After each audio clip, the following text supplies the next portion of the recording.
I come to you today to bring you the good word of this fabulous book, which I just finished. It's the debut book by this author who is, shout out to Ohio, where I live, an Ohio-based author.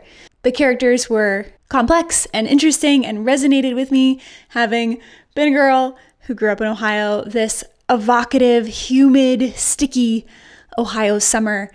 And what comes out of the discomfort was really interesting to me in terms of place and setting.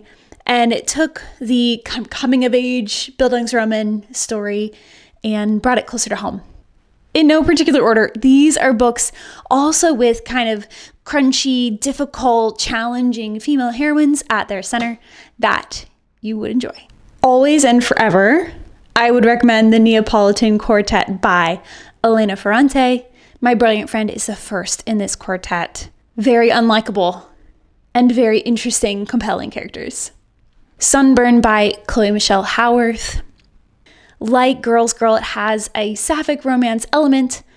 Unlike Girls Girl, it is presented as the central conflict of the book for these characters, that they are queer and are falling in love with each other.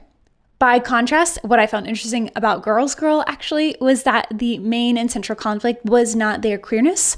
That was actually accepted and immediately everybody moved on. And so the central conflict of Girls Girl could be more of that interpersonal girl-to-girl friendship and relationship building that you learn when you're 14, 15, 16. White on White by Aysegül Savas, Turkish author. I've talked about her on my YouTube channel before. She is a Paris-based Turkish writer and often writes, morose might be a strong word, but characters that feel big feelings and see the world in interesting and artistic ways.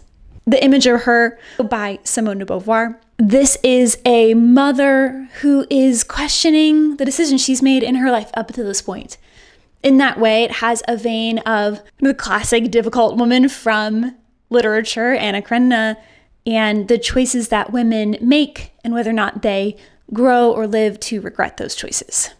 Last but not least, The Loneliness of Sonia and Sunny by Kiran Desai.